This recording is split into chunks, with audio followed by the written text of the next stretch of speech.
the clap rides. Welcome to the Wholesome Music Podcast. My name is Augustus Watkins. Pronouns he, they, she. I don't give a fuck. I am a songwriter, a musician, a producer. I do multimedia. I have a music and PR and label and artist services company called Cocaine Opera. I co-own a record label called Give Take, and it is the new year, and I'm so happy to be back. Yes, my name is Cam LJ. You're here with us at Secret Spot DTLA, where downtown Los Angeles is co-working space for creatives. My pronouns are he, they, or she, but I'll take really any pronouns that you want to call me. I just call you bitch. That's right. Oh, I love that. I'll take bitch. So I'll be your bitch. let's introduce on the at the very outset a new segment we are adding. Yes. This is called Is it the take it or leave it thing? The take it or leave it thing. Whoa! Yeah. We are introducing a new segment. The point of this is, as you know, at this point, if you're a regular listener or viewer, we do these in these 15-minute segments. Yes, we do. But there's a lot of advice and a lot of ideas and a lot of things that kind of come up that really aren't worth 15 minutes of discussion. It's like, damn, can we milk that? Yeah, we can't. No. And so I want to just kind of have these that's like a meta discussion. Like maybe if I was more polished, I wouldn't have said all that aloud, but that's the truth. The fact is because it's the DIY podcast. we are growing right in front of you. Yes, we are. The fact is that there are things that are worth repeating and worth saying that just aren't worth a segment yet. Yeah. Or ever. And so at the end of every episode, we're going to leave you with some take it or leave it advice. We're going to try to trade those off week by week by week. And you can take it. Or you can leave it. That's right. So this week, I'm going to set us up. I'm going to close out. It's the last thing we're going to talk about. You got to stick all the way to the end. If you want to know this week's take it or leave it, you got to stay all the way to the end of the episode. Don't skip. Stay right here. Stay with us. In the meantime, yes, we are going to talk about the Grammys. Yes, we are. We have had this discussion on our slate for like a month, and we keep pushing it back. Yeah, we've been like, we're going to talk about the Grammys next week. Well, not this week, but next week. So here we are. It's Grammy season. Grammys, of course, are in February. Yeah, it's officially next week now. So we might talk about Grammys more. Yeah. But so this is a pre-Grammys kind of We're not going to get into who's nominated, who we think should be nominated. That's a discussion for another day. Today, we're just talking about the Grammys and like, what is the state of the Grammys now? Grammys as a thing. As a vibe. Yeah. Do you watch the Grammys? Do you not? Why should you? Why shouldn't you? How do we think about Grammys in like in a post in a fragmented world? The geopolitics of the Grammys. The controversies. Next, we talked about rappers embracing the art world, the kind of the flex that it is, the way that it reflects the culture. Really cool, interesting discussion. Great stuff. This one we're going to do next week. And then we talked about a very important thing to know for your career, depending on where your streams come from, which is that YouTube is not going to report to the Billboard charts anymore. YouTube is no longer reporting to the Billboard charts, and it is an RIP for everybody. Yeah. And then finally, we have an interesting little talk about a little activist group who has managed to scrape all of Spotify's data. Something like 300 terabytes of data? Log yourself on to bestbuy.com, fire up the credit card, get yourself a 300 terabyte hard drive, and let's go to fucking town. Spotify Premium for free. And then we're going to leave you, of course, as we're going to do every week from here on out, with our take it or leave it advice, which you can take or leave. Yep. So let's get into it.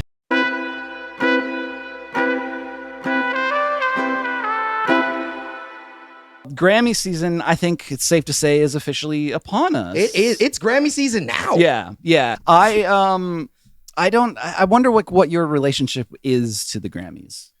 Very casual. Yeah. Very casual. I know a few people who have been nominated. I don't think I know anybody who has a Grammy.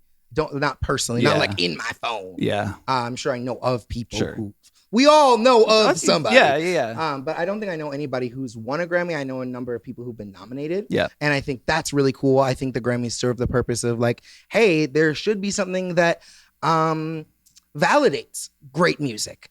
how good a job they're doing validating music and deciding what is good music is Yeah. very much up for debate. That's a good But point. but I think it's a cool concept, you know? I think that's a good way to kind of talk about the Grammys and their validity and their interest in like what value they have today. Yeah. Are the Grammys still fucking relevant? So like you, I might even just say my relationship is less than casual. I don't care that much about the Grammys. Yeah. I never really have, because I have felt like they're not relevant to me personally and like Yeah. what I do and how I operate and who I interact with. When am I gonna fucking win a Grammy? Right. I don't like. There's like I don't expect a Grammy to be in my life. You know, like look, like you said, like you go into like I've worked in studios that have won Grammys and worked with people who have won Grammys, but that's the closest. You know, I feel like is being involved in a project that's nominated. Yeah, I think that's the closest. Like closest. Oh, so you worked in a project that's been nominated? I have not worked in a project that has been nominated. Okay. I haven't. Let me just real.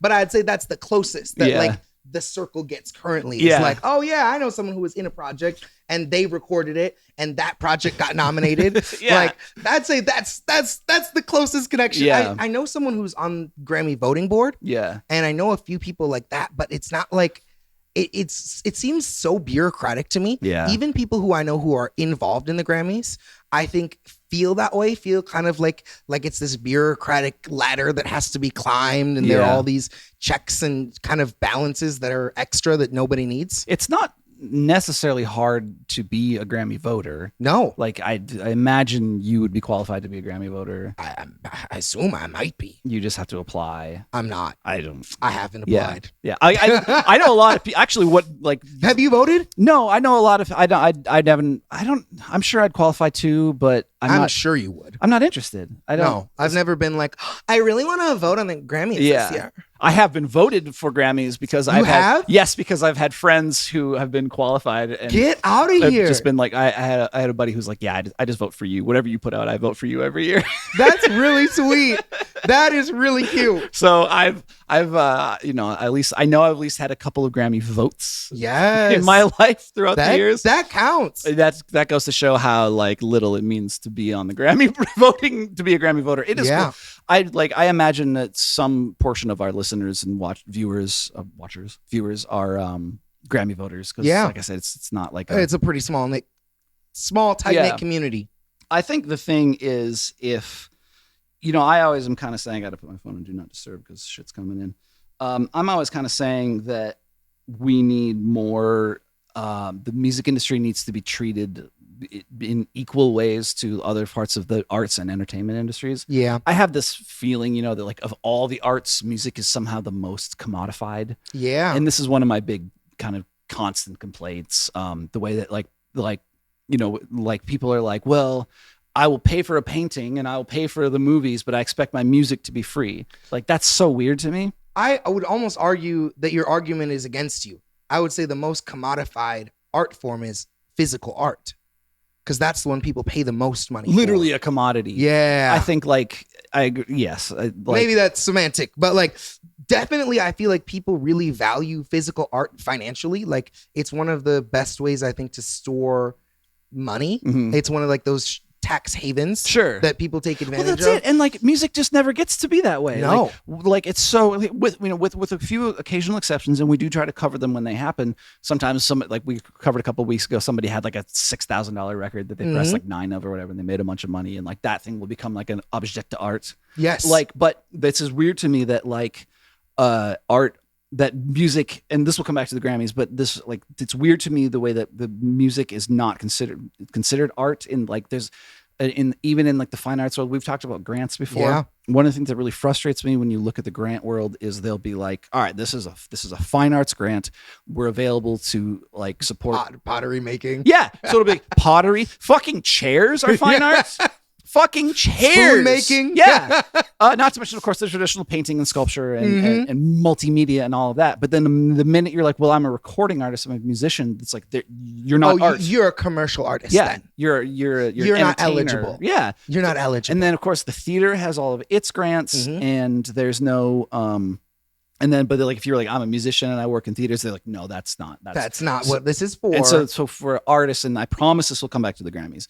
artists, that always comes back to like, well, then you need to just go work in bars. Yeah. And so one thing I do appreciate about the Grammys is it is one thing that sort of legitimizes, as you said, legitimizes music, because it places music on the same level. We have the what's it, the EGOT, right? Yep. We have the Emmys for acting. We have the Grammys for music. We have the Oscars and the Tonys for theater. So in this one respect, in the arts and entertainment sphere, music is at least paralleled to the others.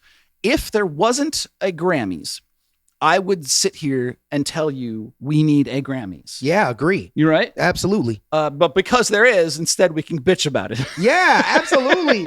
And I actually I like what you said, because I think there's another thing about the Grammys, about kind of this like commodification of music, which is another time when music really has value, and I think the Grammys play a big part of this, is in catalog sales. Okay. So an artist, like say Taylor Swift, sells her entire catalog, or an artist, say Cardi B, or another artist, say sells her catalog, and that catalog sells for a lot. Yep. That catalog, millions of dollars. Like the Weeknd sold his catalog for $1 billion. Yes, which exactly. I don't think it was worth that much, but okay. And I think the Grammys are a part of that validation process. Yeah. For like you as an evaluator, for you as someone who's like, "Ooh, I'm interested in, I'm speculating on whose catalogs would be the most valuable." Now I have some like data. Yours is super valuable because you have 3 Grammys. Ooh, yeah, you're right. It does operate as a data point, and especially like before we had streaming data. Yeah, it was like you would have like Nielsen or the equivalent SoundScan and the equivalents. Yep.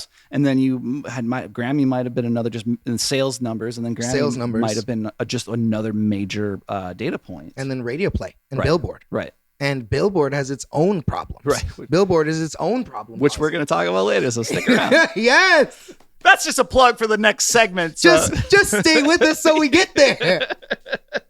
That's so perfect. See, look at us. Look at us. Podcasting like professionals. It took us 9 minutes and we're back in the swing of things.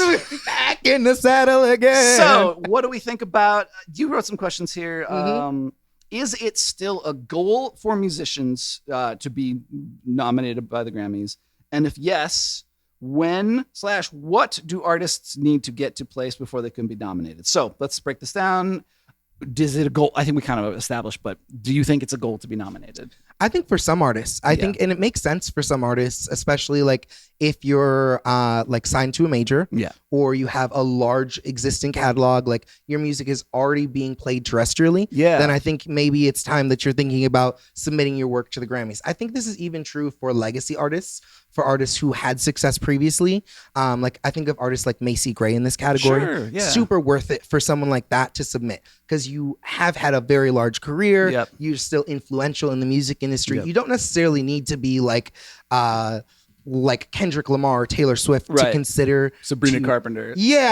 Like obviously yes for those people, but like also obviously yes for like those legacy artists, for like I think also special interest categories. Like if you're like, to your point, is like there's like I think it's like 93 different categories. So we kind of get hung up on like artist of the year, record of the year, song of the year, like some of the like album of the year. Yeah, but there are 93 categories. There are some like really specialized categories that you're like, I think if you're operating at that level in the industry, you could feasibly aim for, especially I think less as an artist, but more in your position as like an engineer and producer. Yeah, because like as we've said, very rarely are these, basically never are these artists, never are these songs like one artist, one producer alone. Very rare. There are teams of songwriters, producers, musicians. So there's for every one song, there's a dozen,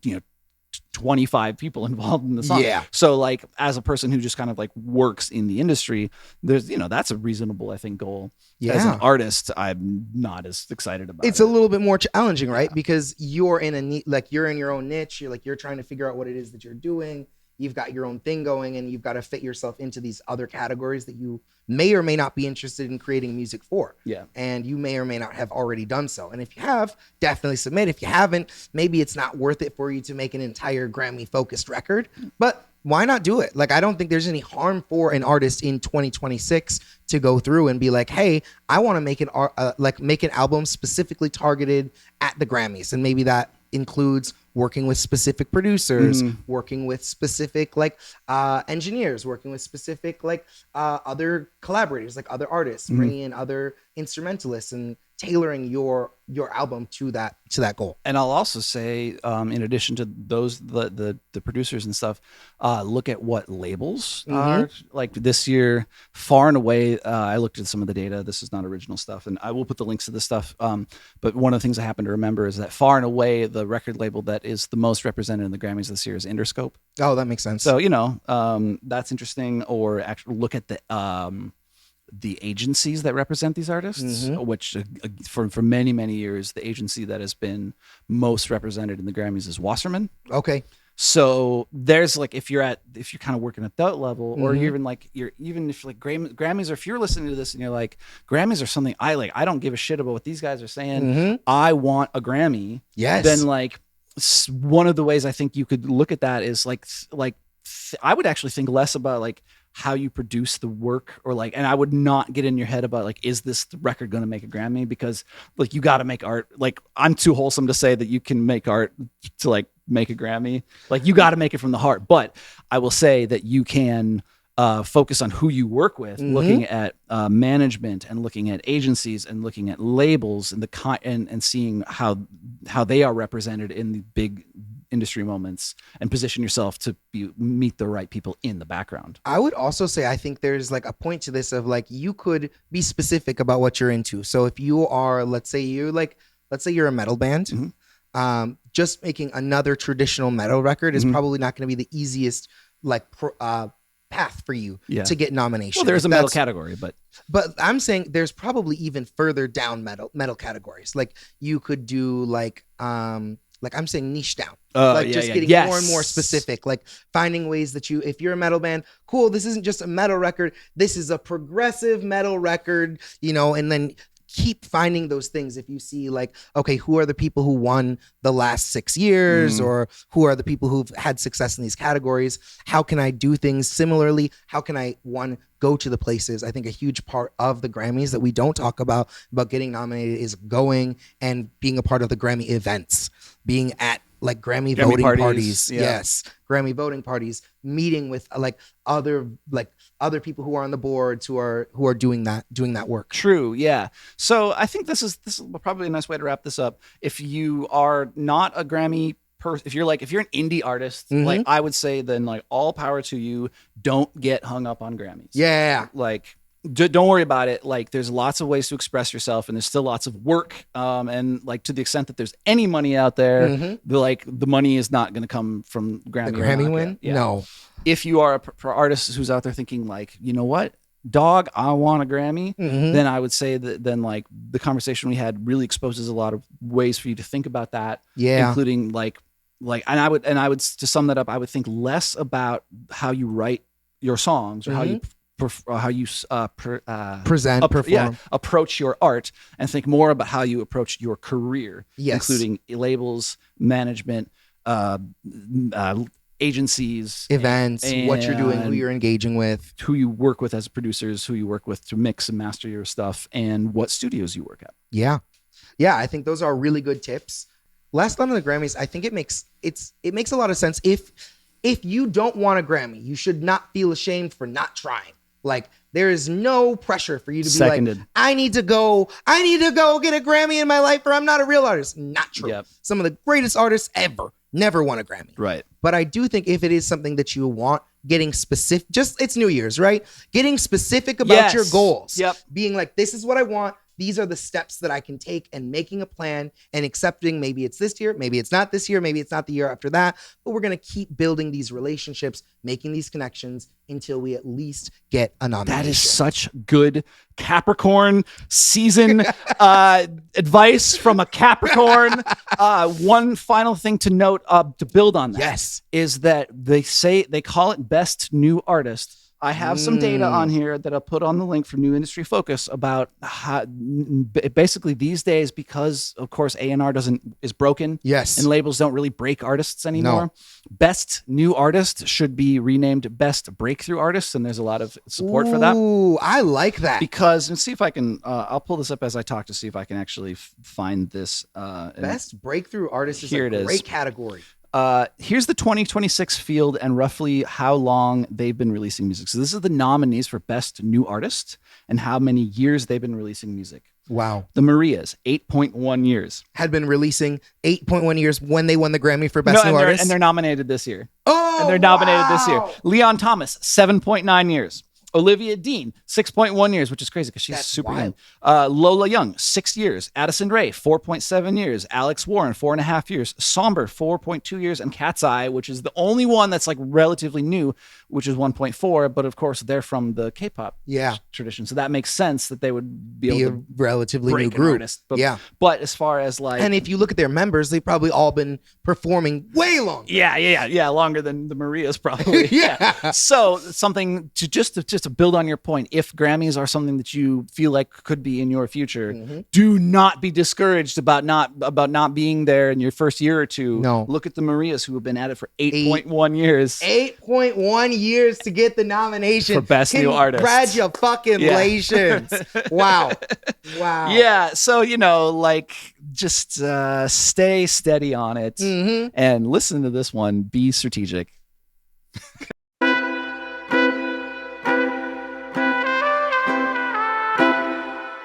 Rappers embracing the art world. Fuck yeah. So this is via Frame, which I've mentioned before, is a cool Instagram account that covers a lot of this. And so it was just called A Frame? They're called Frame, F-R-A-I-M. Okay. And I think they're at frame.world. But you know what? I don't have to guess. We can find out. I have the links, which of course the links will be in our show notes. They are frame.world, F-R-A-I-M.world. And so they cover a lot of like hip hop culture and hip hop news. Okay. So they kind of put me onto this. Okay. And they've been kind of covering it. There's a thing kind of happening right now. And I just think it's a really interesting trend and conversation to have about rappers embracing the art world. So 21 Savage, his new record was painted by an artist named Slawn, S-L-A-W-N, who I think was Nigerian. And so he is so beyond, and like the artwork is really beautiful. And there's like, it has like, there's a lot of like imagery in it. There's a lot in there about like the Black experience, and like how Black people have been perceived in the world. So it's like interesting stuff. And when you say that his record was painted, are you saying that the album cover was like a painting? Yeah. Yes. Yeah. Okay, cool. And this has kind of been a trend. We're going to cover a few more. But what's interesting about 21 Savage is then he is doing like collaborating on an art installation at Art Basel, Miami. So here's an example of an artist who like presumably, the way I don't know the background, but presumably kind of developed a relationship with a musician, developed a relationship with an artist. Yep. And then is using his position of prominence as a musician to put on this artist, right? You know what this makes me think a lot about is Chance the Rapper. Yeah. Chance the Rapper did a really similar thing, and he's been doing this since like for a number of years, since probably like the late 2010s. He worked with an artist, his name was Hebrew Brantley, and he would create immersive experiences with his music paired with the art that Hebrew would create. Oh, cool. And so it was this kind of pairing of like Chance's music met with the work of like kind of an already established artist. Yeah. Kind of already established. Hebrew Brantley does like Black art. It's very Afrocentric work. So it was very like aligned in the culture. They're both Chicago based. So it's kind of like supporting like artists supporting artists, even across industries. Yeah. And I think the same thing is true with Chance's new record, Starline, where he had an artist paint. Brandon Bro. I happen to have it right here. Yes! Let's go. Let's fucking go. So that's painted, of course. Yes. So let's get into that. So this is just a few of the prominent ones that Frame has mentioned this year that were painted. McKinley Dixon, Wow. This, which is, and again, we'll have all this link. Mac Miller. Yep. Russ. Are these all by the same artist? No. Were these last two, or Mac Miller and Russ, are these the same artist? No. They look similar. Yeah. No, they're different. Chance, as we mentioned. Steal Like an Artist. The Alchemist and Freddie Gibbs, their record. Yes. That's a cool painting. JID. Clips, of course. That's very cool. And like they actually have a painting. That's a huge painting. Is it really that piece, big? Yeah, that piece is like maybe 10, 12 feet. Kind of pop art vibe almost. Yep. Joey Badass, Mike, Larry, June, 2 Chainz, and The Alchemist. Okay. And then a few more. So like those are just some prominent ones that were all painted this year. Yeah. So this is something where it's like, I think there's a little bit of like there's a status thing there, right? Yes, there is. Where you're like, yes, there is. I'm like, I've got the money to like paint some to like commission an artist, yes, rather than like some like cheap AI bullshit. Yeah, or like some of the there's like I actually love do Canva for your album cover.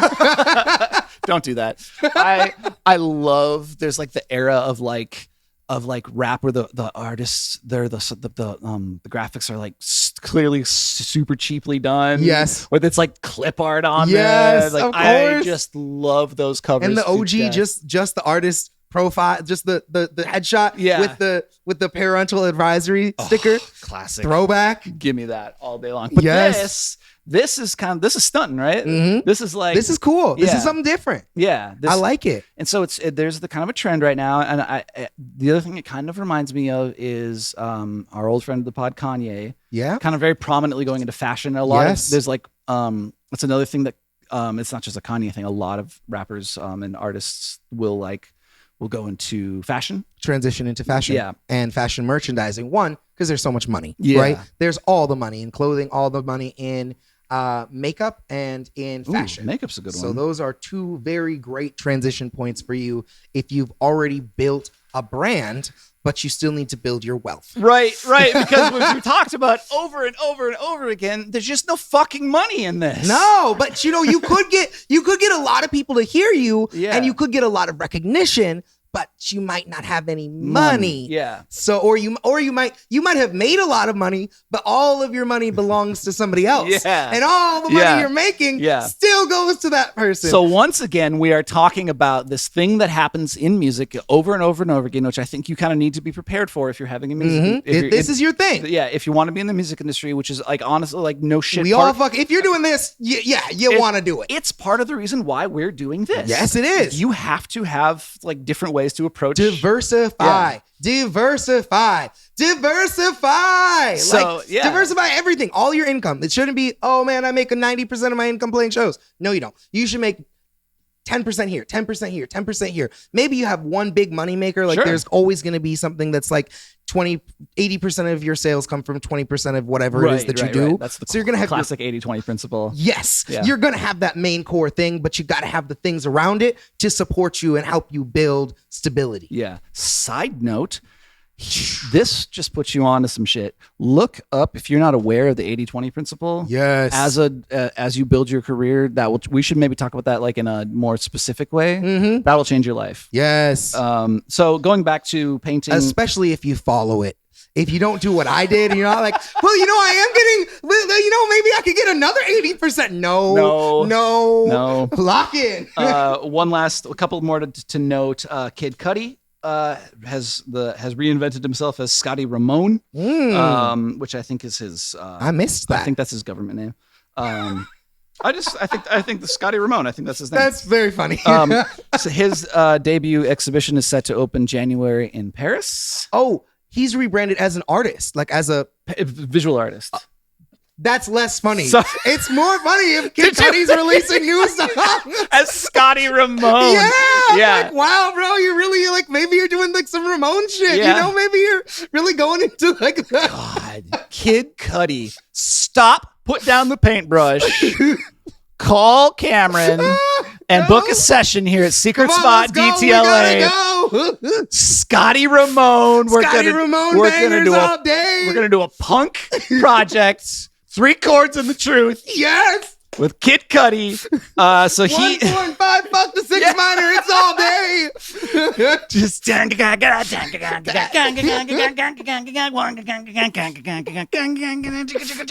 all the time. Let's go. DMs are open. Let's make this happen. Let's make it happen. True friend of the pod. So Kid Cudi is fulfilling a lifelong dream of his of becoming a cartoonist. So he is painting these like really like they're like very childlike. They're very like some might say they're kind of amateurish. Yeah. But he's doing it. Fuck it. You know? I think there's like a thing with that. Basquiat. Sure. Basquiat very much kind of helped bring that style Yeah. of like, this looks a little low effort, but is also really high quality. Yeah. Like it doesn't necessarily, I think we're in this era, like in this shitification era that we're in. I think art has also kind of taken a few of those slaps where like sometimes it's just a big red painting and you're like, wow, that's $50,000, huh? Yep. Yeah. The art world has its own like problems. One of the things I would like to do, like I think we're building towards, and I'd like to do, is to develop kind of like an interdisciplinary conversation that's happening. I would, because like we bitch about the music industry, but like I have fine artist friends, and they bitch about the fine arts industry. Yeah. Like like I have like indie author friends, and they bitch about that Yes. world. And so I would like to sort of like. I'd like to get a round table together at some point, and I think we're building towards this. We'll get some sports people, some people from the sports industry. We'll get some people from the film industry. Yeah. We'll get some people from the music industry. I think now in this AI time and this time of like pushing back against empires, that like there's like conversations that need to be happening outside of our silos. Yes. And I think that this conversation, like looking at the way that artists then can kind of avail themselves to being outside of the music world like this is a beginning way to kind of begin to have that discussion. Yeah, to kind of open that conversation up. And then you were kind of mentioning that this isn't anything new necessarily, right? No, this is something that's really interesting. And I think like, I do think there's a reason we see like artists who are already successful in one art form kind of want to transition into another art form.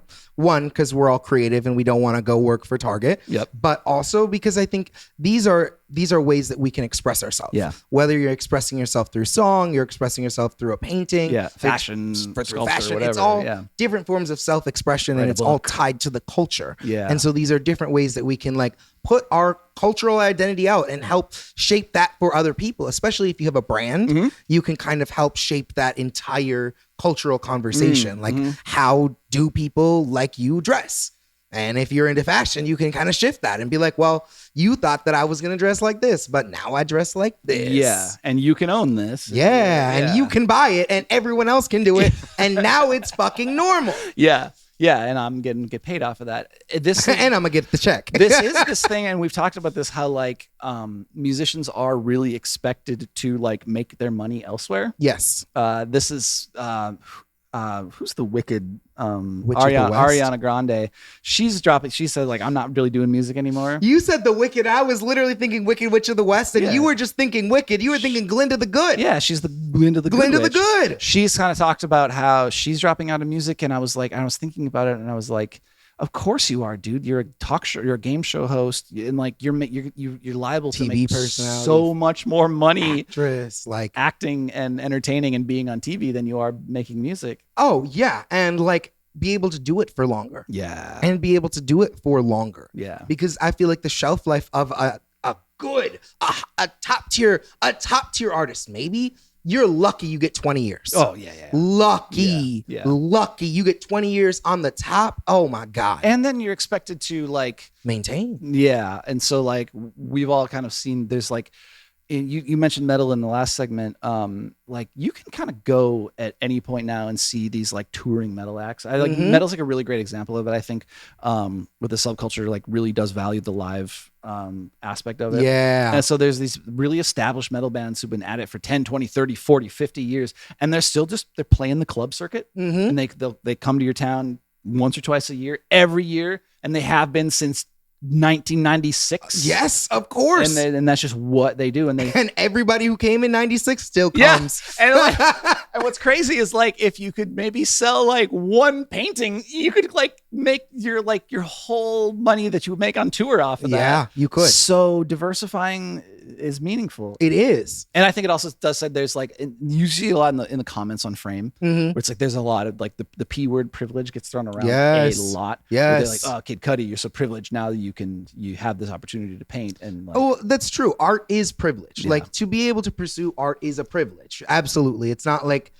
it's never been, art is like as much as I think you dislike this sentiment, music is a part of time, right? It isn't necessarily how we fill our time. No, it isn't necessarily like, as part of my music is not decoration. That's not a decoration that's of time. a line that I like to draw. But But if you do want to do this, it's going to be a long time. Yeah. It's not going to be a quick progression. So I think there's a privilege to that, a privilege of how many times can you fail? How many times can you just like eat it and keep going? How many times do you hit the ground, break your face, put it back together and get back up again? How many indeed? How many can you do? How many? How many can you do? Well, before we close up on this, I have one thing. This made me think a lot about something. We're not really going to talk about this today, but I thought it was relevant because Music Business Worldwide had this great article where they were talking about like the things that they were predicting for 2026. And one of the things that they predicted was that labels would lean into live performance. And I think that ties exactly into what you're saying, which is the further and further we go into this AI music industry, the other thing they predicted was that the Suno deal would get done this year, and damn right it will. But as we I have a lot further, to say about this, and so we should do a segment on this. Yes, we should. But as we get further and further into it, I think the labels will focus more on that live aspect of shows, of tours, of like live music that you can't replicate with AI. Yeah. You can't get an AI to dance and sing and to do the thing. Do crowd work. No, that's human. Yep. So I think that's where the future is, and I'm excited to see that. Yeah, I'd like to talk let's do a segment on the maybe Let's next do week. that. Let's do that next week. So we got one more, and then of course our new special take it or leave it segment.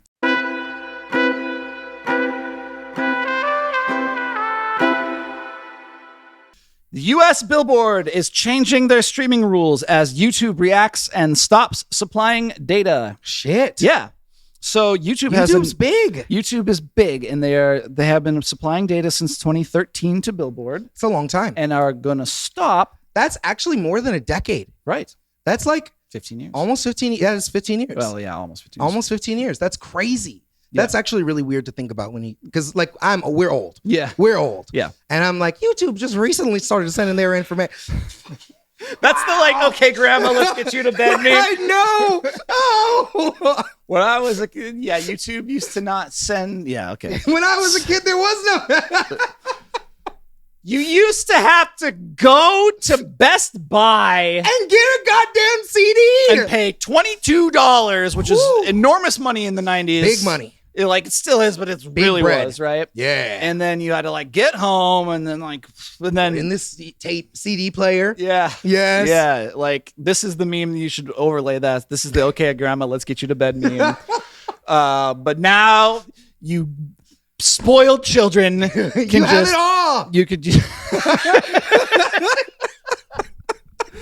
But it's all being taken away from you because that's not true. What is being taken away is that before this, your wanton and wild YouTube searches were being counted towards the Grammys. They were. And they were being counted. What the dispute about? There's a dispute about how this gets counted. There's a prerequisite here. Yeah. There are 3 tiers of YouTube. Okay. There's YouTube Music. Yep. There's YouTube Premium. And there's YouTube just regular. Yep.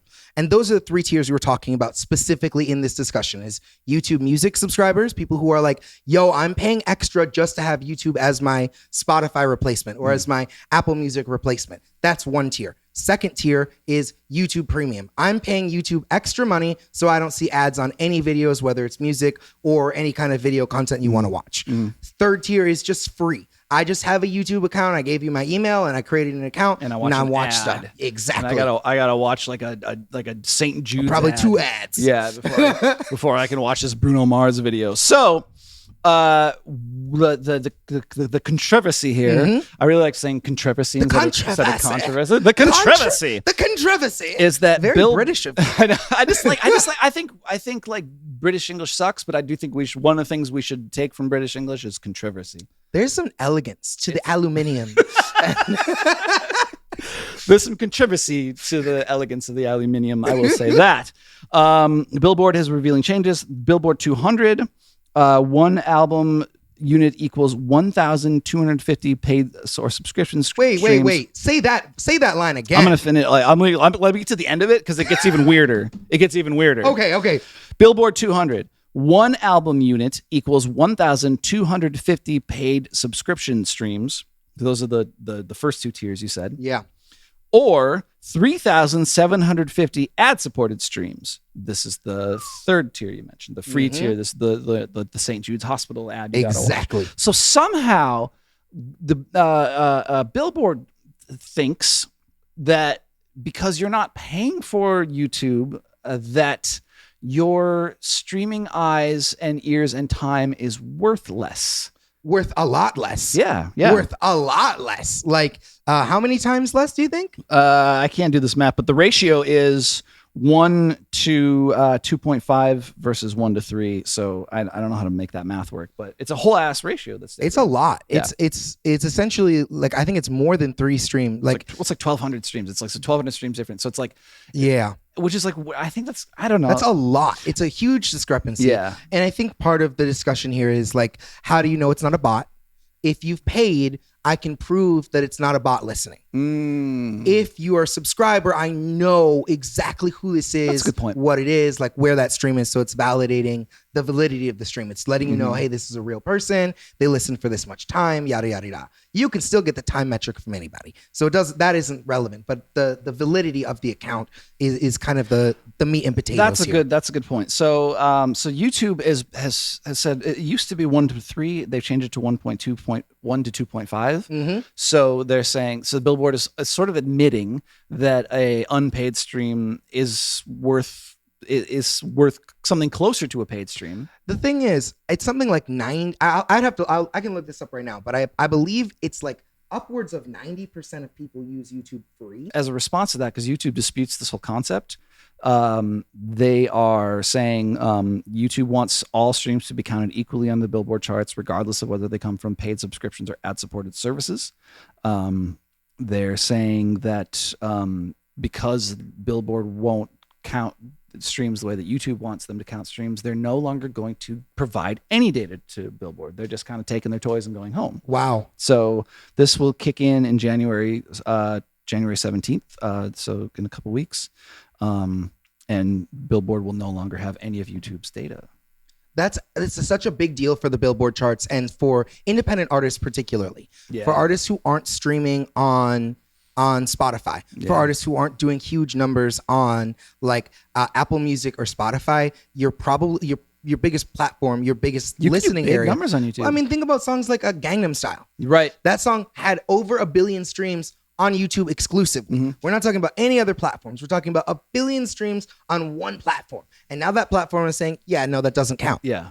And so that's a huge deal for artists who are like YouTube artists. So many musicians have their entire audience base on YouTube. That's where my audience is. That's where everyone is who, like, I think of people in like the music production space, like people like Curtis King, think of people like, so many other artists kind of in that same category, where Pamplemousse, yes, a band that exactly. has all those YouTube views. Pamplemousse. You think OK Go, maybe OK probably Go. has a lot you think of like there's so many of these, like so many artists who came up from here. Like there was Tyler Ward, there were all these other artists in this era. And I think those artists who are still doing that, this is going to affect them and affect their payout, right? Affect how much money you're getting paid. So like, I don't know. This is valid. This is a really interesting thing. I think it's a bummer that YouTube has decided, I think you said it great, is take their toys and decide to go home. Yeah. That's the vibe I'm getting from it, right? Well, I'm hoping that it's a hardline negotiation tactic, right? I hope so. They're saying we want to contribute, but we're only going to contribute if we can reach an agreement. I would assume that right now, as we're taping this, as you're listening to this, there's like 18 lawyers at Google, at Google, and 18 lawyers from Billboard hashing this out and figuring. Come on, out, man! Right? Hey, just give me a call back. I know we are really interested in having you guys back. You know, I do understand. Like, I can't give you everything.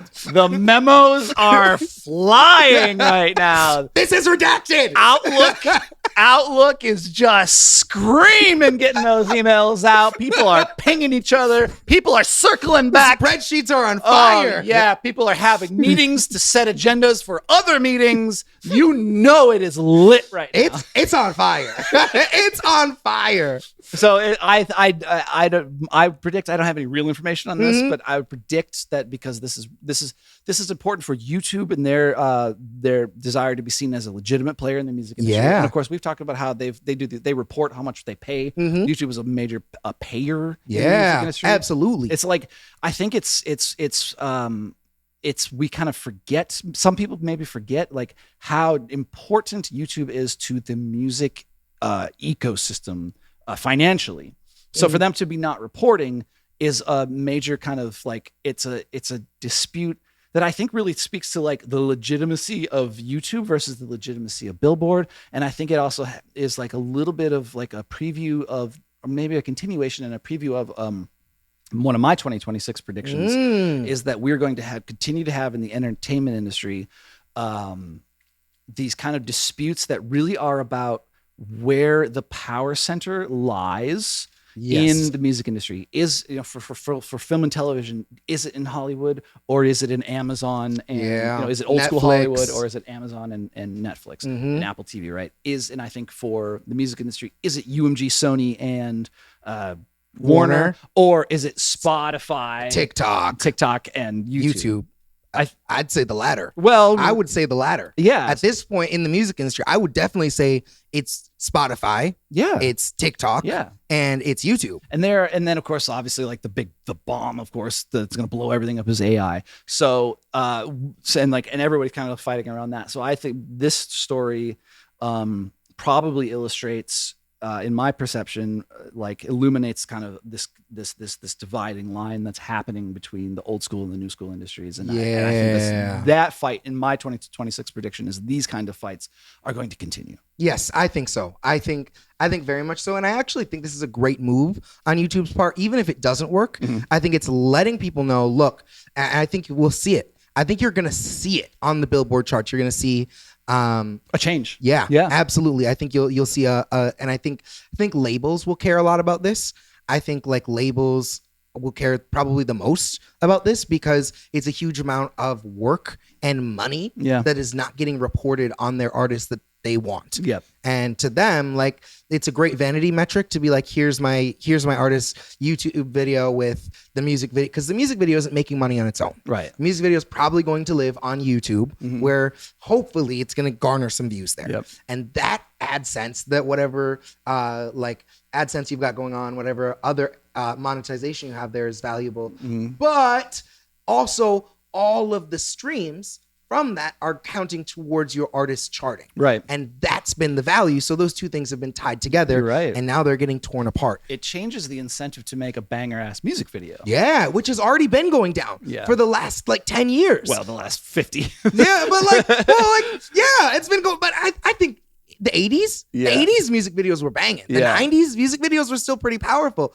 Once you get into the 2010s, the music video starts to die and starts to be less and less of a motivator. And I didn't I didn't write this down, but in fact, MTV not in America, but in many places abroad, are going to stop showing music videos altogether. Oh yeah, didn't they stop doing that in America a long time ago? They have these other channels. They have like MTV Classic and MTV 80s and MTV 90s, where they had like MTV is obviously just reality TV. Yeah, but they've had these sort of like subsidiary channels, and Where they still played music? yeah, Wow. they still play I music didn't videos. even know. Oh, if you can, they're actually a blast. If you have the cable subscription that has them, it's a really good time. I don't, but so I'm if not. you're the kind of person who has cable, it's a good time. I'm not. Like if you're in the hotel room and they've got like a banger ass cable, or like Yes. the Airbnb, and Let me get on the. and you can get like it'll be like MTV all 80s, and they just show like classic music videos. It's fucking rad, and it's like really cool. Like it's a really cool mix.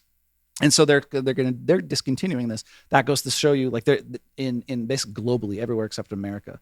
That goes to show you again, like how like video is just like the interest in like video is just going less and less and less and less. Wow. Yeah. I mean, it makes so much sense because video is consumed on your phone. I think No one has time for a 4.5 minute music video. You don't. I'm not gonna. no, it doesn't make sense. I'm on reels. I'm going. I just want feed me, hit me again. Yeah.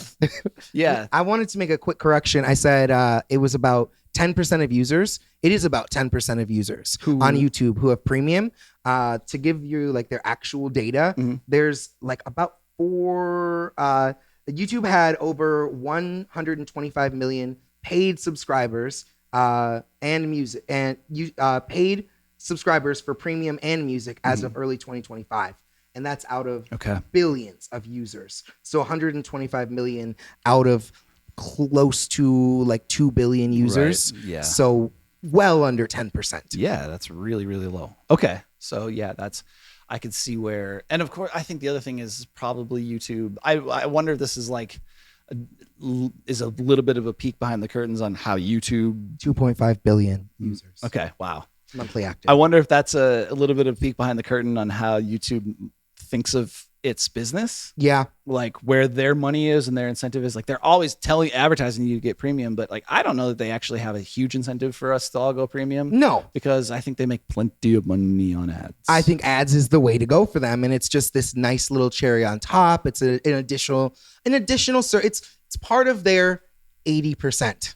Right. Not part of their 20%. Right. It's part of their 80%. Well, meaning part of their it's part of their 20% of revenue. No, I would say subscriptions. Yeah. Like paid subscriptions are probably part of like the 80% of things that they do that don't make them 20% of their money. Say that one more time. So I would say paid subscriptions. Let's back up. 80-20 principle is 80% of your efforts are going to make 20% of your efforts are going to make you 80% of your money. Exactly. Okay. So I'm saying the 80% of things that you do that don't make you money. Yeah. The subscriptions. Yeah. That's part of that. The 20%. Okay. Yeah. That's what I was thinking too. Exactly. So I agree with that, and I think that's what this kind of shows us behind the scenes. Yeah. Is that like just kind of lets us get into it. Yeah, because if YouTube didn't have incentive to encourage people to like. If YouTube didn't care about people being on their free service, I don't think they'd fight this fight. Yeah, if you have 2.5 billion people and only 125 million of those people are paying you, that's not a big enough percentage for it to really even shake the tree. Right. Like you could let the whole thing go and still probably be just fine. Which is why I think they're fighting this fight because they want to kind of continue to have that side of their business to have legitimacy. And it doesn't make sense, especially at that ratio for the ratio that they're proposing for 3-to-1. That doesn't make sense when you have 2.5 billion people who are not paying for it, and you only have like less than a quarter billion people. Right. Less than a quarter billion people. Right. Willing to pay you for it. Yeah. So it's strange. It's wild. Yeah.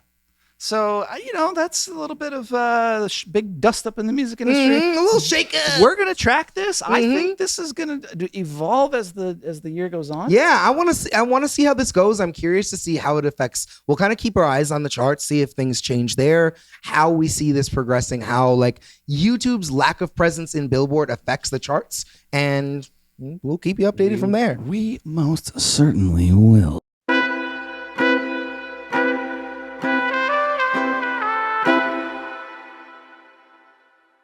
Are you a torrenter? Do you torrent? I did when I was young. Yeah. I mean, I never would. Pirating? What? No. Yeah. No, I never did that. Yeah. I definitely never got one of the letters when I was in like high school. Oh. Like where they were like, hey. Oh yeah. Shit, I get Do you those. remember these? Oh yeah, I got one of those much more recently than high school. I will say that. I definitely got grounded for a long time. I got all of my technology taken away from Really? me. Oh yeah. Wow. I'm LimeWire, you know. Yeah. I was downloading Final Cut Pro. Yeah, of I was course. downloading Adobe. I was downloading everything. Yeah. You know. Let me get the crack. Let me get the plugins. Well, here's something new for you to download. A pirate activist group has scraped and released metadata from Spotify. It's called Anna's Archive. They have scraped 256 million rows of track metadata and 86 million audio files, which is going to be distributed on BitTorrent. Yes. Totaling 300 terabytes. Terabytes of data. That's right. And then Spotify is letting everybody know, by the way. They're like, oh yeah, none of your user information was stolen, because people were like, Spotify's hacked. Oh my God, our data. No, bitch. Shit gets it's hacked all not the your time. data. And they already have your data. So don't even worry about that part. Yeah. So Spotify says they're investigating, blah blah blah. So somebody has managed to do a massive, huge dump of all of the data as of like December 2025 of like almost everything that's on Spotify. And yes, they did. And I love the fact that every article that you can find about this, they talk about like an activist group, like I forget with the exact words, but they're like, an activist group. An activist group. And it's like, okay, you can't find any more data on this group than multiple articles referring to them as like a hacker group or an activist group. Like there is no data on who stole this information. I think that's because they're not interested in it. Like this is a wider discussion about go ahead. There was a quote from these guys where they said it was part of a preservation thing. They were trying to do it to preserve music. That's streaming. what Anna's Archive is about. Yes. They're like they're trying to. This is one of those like what's the archive.org. Yeah, the Internet Archive. They see like themselves as kind of preservationists that like we need to preserve this data, because if we don't, and I think this is a fair point, if we don't, we are the things that our media, our culture is at the whims of these giant corporations. There is something about that I thought was really, really interesting and really valuable. When I was reading this article, I learned something that I thought was really interesting, which was that most of the streams of that music come from something like 800 terabytes, or come from something like 800 gigabytes of all of the data. So a huge, I think it was 80 gigabytes or something like that. Some small number out of a super, super small number of that was the music that's actually listened to, that makes up all of the streams. Yeah. So it's an incredibly small portion of the entire library that's actually generating the streams and people are going and listening to. But I just thought it was so interesting. And it does open up another conversation about hoarding. Yeah. Data hoarding. There's a real fine line between hoarding information and preserving the information. And I think only preservationists truly understand this. Yeah. But like, you got to have a lot of storage. You got to have what did we say? 300 terabytes? 300 terabytes. Yeah, I don't. Go ahead and leave a comment if you had 300 terabytes. No comments? Yeah. Who's even got this? That's a massive, massive, massive storage. I don't have 300. No. I have multiple. You probably among the people I know have the most storage. Yeah, I easily have over 60 terabytes of storage here. Yeah. Here. But not 300. Yeah. 300? Yeah. I think like going back to the thing you were saying about how like the media isn't really interested in investigating this further. Yes. This is, I think, is because of course the media just like is really doesn't care about that story. No. They really they care about corporate interests. Yeah. And like there's a lot to be said about preservation and like why they do it, and because I think really quickly that we have that when we open up that conversation, well, why are they preserving it? And you're like, well, they just want it for free. And you're like, well, yeah, on one hand they do. Sure. They do. But on the other hand, I think there is a legitimate case to be made that we have to preserve things. Yeah. Because we cannot trust corporations to preserve our culture, because they will drop you if it stops making them money, they'll drop it. They don't care. I think everybody has had the experience of having something that you save to the cloud. Sure. And then that cloud is suddenly gone. A YouTube video that you put on a favorite list and you expected to go back to. And it's gone. Yeah. And like something's been deleted, or it's just like the entire platform is gone. Like maybe you had things on MySpace, or maybe you had things on Vine, or another platform. Google is constantly killing Google platforms. Plus. You might have had a whole network on Google Plus, and it's gone. There's a books. There was like a Google Books. There's Google Books. Google has a whole Google graveyard. Have you visited the Google graveyard? I know about it. Yeah. It's a vibe. Yeah. It's a vibe. And so this is like this. That is the thing that kind of that you can point to make the case that digital preservationism is important. I think it is important. I think things like the Internet Archive are like imperative. We should be supporting them. Donate to them. Donate to us, but donate to them. Donate to Wikipedia and to the Internet Archive for sure.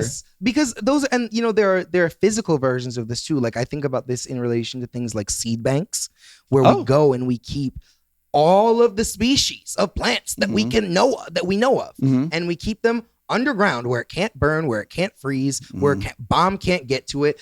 Everything goes bad. It's cool. We'll just go grab the plants and plant them again and start over. I mean, probably not us. No. But somebody. No, y'all can do that. Yeah, we'll leave it to you, to the listeners. We're on the coast. We're going to be roasted. Or sunk. It just depends how it goes.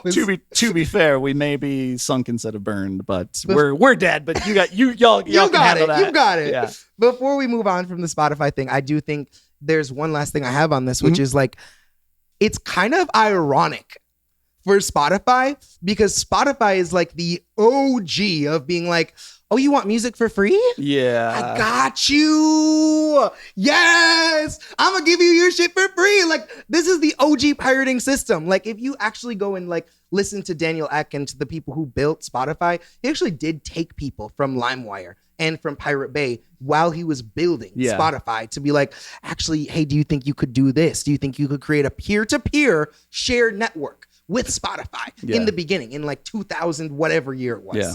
And like, now he's like, well, I mean, look, I think it's not fair the way you're using my private information. And there's another layer of irony on top of this whole thing, which is, and to be fair, this isn't an original thought of mine, but like, aren't you just doing what all the AI companies are doing? Yes, I was waiting for that. Right. So like, Meta and Grok and OpenAI can scrape the entire world's data. The whole thing, everybody's data, and everywhere. we're just like, we're expected to just accept that because because they're big business and it can generate somebody a profit. It's for future goodness. But when an activist group does it for like purely altruistic, dare I say, wholesome reasons, now suddenly we're condemning them. Yeah, that's terrible. They got to go to jail. We got to find them. We got to arrest them. Yep. This is theft. We're all wringing our hands. We're clutching our pearls over this. These are those internet kleptomaniacs. Yep. Oh,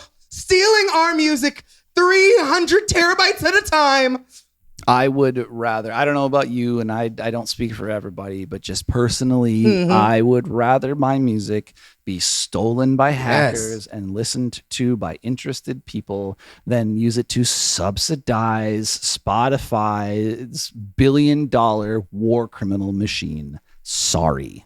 This might be cap. This might be not. I don't have all the data behind me, but I do believe that there was metadata scraped in this. And I believe that the ISRC codes were also scraped with this. Okay. So if this is something that you're doing digitally and you're listening online, or like somehow you're listening to it, you could still potentially, I'm not going to put my hands up, put my legal leg. You could allegedly maybe still get paid through this archive service. Oh, sure. Maybe. Because your ISRC card. You could still chart. Yeah, you could still. We need pirate charts. Yo, actually, 100%. Yeah. I'm actually for that. Streaming and pirate charts are one thing.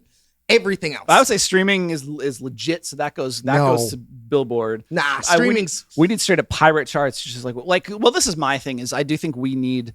Anything paying you less than a cent per stream is pirated. Well, I hear you. The line I would make would not be whether it's like good money or not. I think the line that I would make would be that it's like whether it's contributes to the existing system, extractive system, or whether it's something like separate that's designed for us by us. Like if you're getting paid direct from it. Yeah, we need to build, and I'm not the first person to say this, but I think this is something that I want to continue saying as we do this, is that like we need to continue to imagine alternative forms of like legitimization and alternative forms of just imagining the way that we interact with each other that are outside of these major extractive systems. That's real. And something like a pirate chart could be a really cool way of doing that. That could be a fucking super fun way. Yeah. We could gamify it,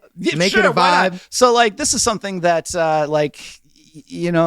it's a good, like there are people who probably feel otherwise. Personally, I think hell yeah to Anna's archive. I'm gonna go out and let's go. I'm gonna download I'm gonna go buy a Best Buy and get a 300 terabyte drive and try my best to download this.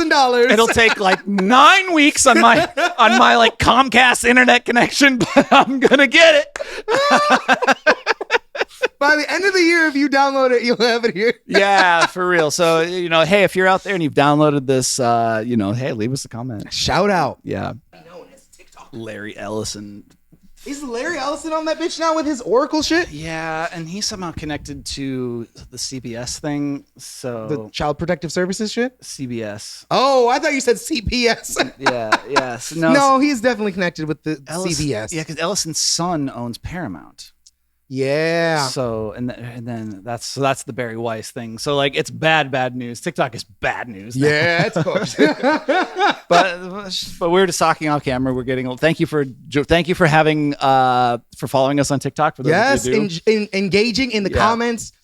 We have great conversations. Actually, we do. There's really good conversations going on. Jump in the comments. Leave us your thoughts because we do read them. Yeah. So if you are like, yo, I want you to talk about this. Yeah. Ask us and we probably will talk about it. If you leave like a shit ass comment, I will make fun of you for it. Yeah. You might get roasted. You might. Yeah, and if it's a stupid ass comment, I just delete it because fuck you, and I'll block you. I don't give a shit. If it's a racist comment, I'm gonna flag that shit. Trust me. Yeah. We gonna get in. You see some of those too? I see some of those. I'm like, okay, not here. Bye, bitch. Thank you for engaging. Yeah, but you're done. But for the most part, look, like this community that has been developing around us has been really wonderful. It's been fabulous. So, yeah. So we're talking. It's been over half a year now. It has. Yeah. We should have like a 6-month anniversary. Oh, we should. We're gonna hit 1 year, of course, in a couple. It won't be long. It's our 1 year. Yeah. We just had a 1 year. Yeah, we did. God. You're the worst. I'm gonna have so many anniversaries with you. Oh no. Fuck. I know.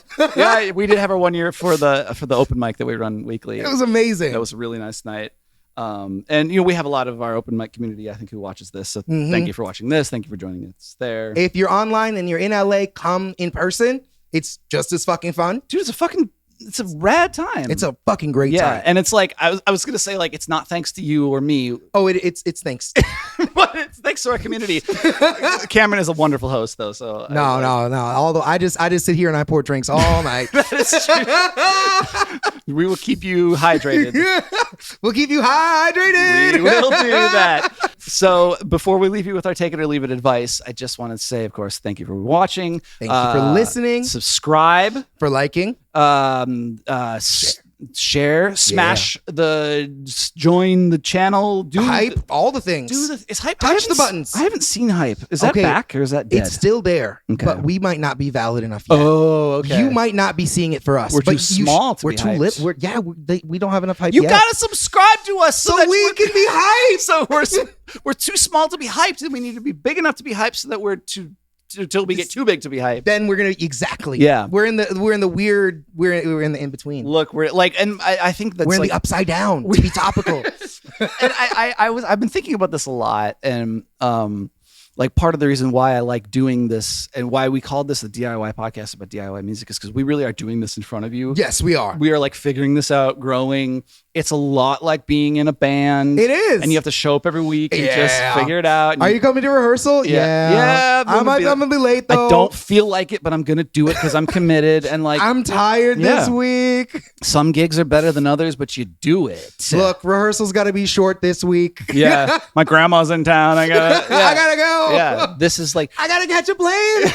Yeah, this is so like I don't want this to be lost on our listeners and our viewers, that like we are intentionally kind of growing with you and in front of you. The same, because there's value in that, because that's how you need to grow your career. Again, this is like Capricorn season advice, but it's true. This we are like subscriber by subscriber by subscriber, and you are building it listener by listener by listener. That's right. And we're building this thing together.